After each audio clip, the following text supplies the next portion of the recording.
Hello everyone. आज का हमारा टॉपिक है रिलेशन ऑपरेटर। सुनो, रिलेशन ऑपरेटर होता क्या है? जब भी हमें दो वैल्यूज को कंपेयर करना होता है ना, तो हम रिलेशन ऑपरेटर का यूज करते हैं। ठीक है, तो देखो मैंने यहाँ पे डिफिनेशन में लिखा है, it is use in order to compare two values. ये टू वैल्यूज को हमेशा कंपेयर करने के काम आता है। जैसे देखो यहाँ पे एग्जांपल मैंने 10 को कंपेयर किया है 20 से। ठीक है, अब सुनो, जब भी हम कंपेयर करेंगे ना, तो ये वैल्यू क्या है कि बूलियन में रिटर्न करेगा। अब बूलियन मैंने पहले बताया था, बूलियन में दो ही वैल्यू रिटर्न होता है, या तो ट्रू होगा या तो फॉल्स होगा। ठीक है, तो देखो रिलेशन ऑपरेटर में कितने कितने ऑपरेटर्स होते हैं, तो ये हो गया greater than, equal to, less than equal to, greater than equal to, double, ये नॉर्मली इक्वल टू ऑपरेटर हो गया। ठीक है, और ये हो गया हमारा नॉट इक्वल टू ऑपरेटर। ठीक है, तो चलो इसको यूज करके बताता हूँ नोट पैड पे। ठीक है, अगर नोट पैड पे आओ एंड यहाँ आओ। ठीक है, तो एक क्लास बना लो। Class class rel1।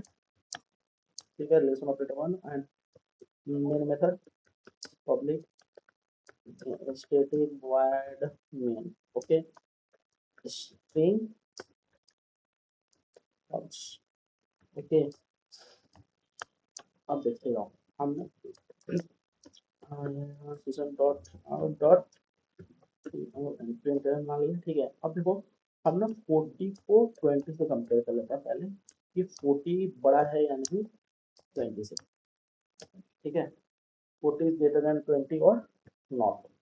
ठीक है, और इसको पहले सेव कर लेते हैं, कंट्रोल इस दाबोगे तो सेव हो जाता है, सेव का ऑप्शन आ जाता है, फिर आप सेव कर लो rel1 डॉट जावा। ठीक है, अब हाँ, ये ऑल फाइल्स में आ जाएगा, एंड कर लो सेव। ठीक है, अब देखो ये सबसे आसान तरीका ही होता है, मान लो ओपन करने का। ठीक है, तो मैं ऐसे ही ओपन कर लेता हूँ। वहाँ जाके इतना चीज लिखेगा, लिखते हैं जावा सी rel1 डॉट जावा। ये कंपाइल हो गया। अब देखो जावा rel1, देखो ट्रू वैल्यू आ गया। अब देखो यहाँ पे देखो मैंने बोला था बुलियन है, हमेशा बुलियन में ही रिटर्न करता है, तो ट्रू और फॉल्स में ही रिटर्न करेगा। अब देखो ऑब्वियसली 40 बड़ा ही है 20 से, इसलिए ये ट्रू रिटर्न किया है। ठीक है, अब अगर मान लो यहीं पे हम क्या करते हैं ना, अब हम मान लो ये वाला साइन देते हैं। ठीक है, तब इस केस में ये फॉल्स करेगा। ठीक है, अब ये क्या करेगा, फॉल्स। देखो ट्रू और फॉल्स, पहले वाले का ट्रू, दूसरे वाले का फॉल्स। अब चलो तीसरा ऑपरेटर देखते हैं। तीसरा ऑपरेटर क्या है, ग्रेटर देन इक्वल टू। ठीक है, अब ग्रेटर देन इक्वल टू मतलब ये होता है ना कि ये जो 40 है वो 20 से बड़ा होना चाहिए, या इधर यहाँ भी 40 होना चाहिए, तभी इक्वल टू होगा। ठीक है, तो पहले ये 40 वाला दिखा देता हूँ। ये तो आप लोगों को पता है कि इसका वैल्यू ट्रू ही आना चाहिए, तो देखना इसका वैल्यू ट्रू आएगा। देखो ट्रू फॉल्स ट्रू, इसका वैल्यू भी ट्रू आ गया, इसका वैल्यू ट्रू आ गया। अब देख, अगर इक्वल टू का, अब देखो इक्वल टू का मतलब क्या होता है।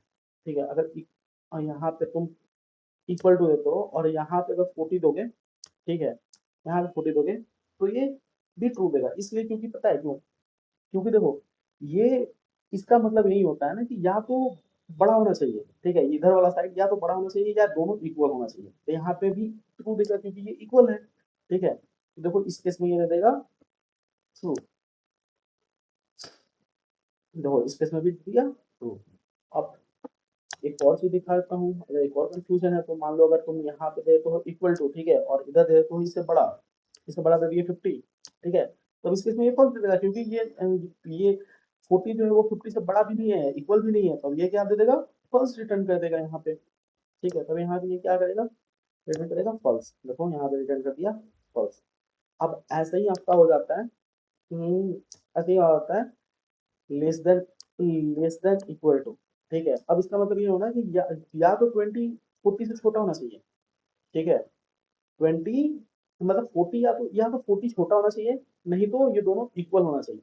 ठीक है, तो यहाँ इसमें क्या है ना कि 40 क्या है, 40 ऑब्वियसली 40 क्या है, बड़ा है।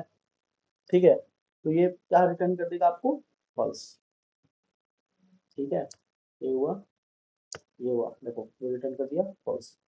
अब सुनो, अब हम क्या करते हैं, इक्वल ऑपरेटर का यूज करते हैं। अब मान लो हम ये दे देते हैं ना कि 40 इक्वल टू 20, तो 40 और 20 क्या है, इक्वल नहीं है, तो ये क्या रिटर्न करेगा, फॉल्स।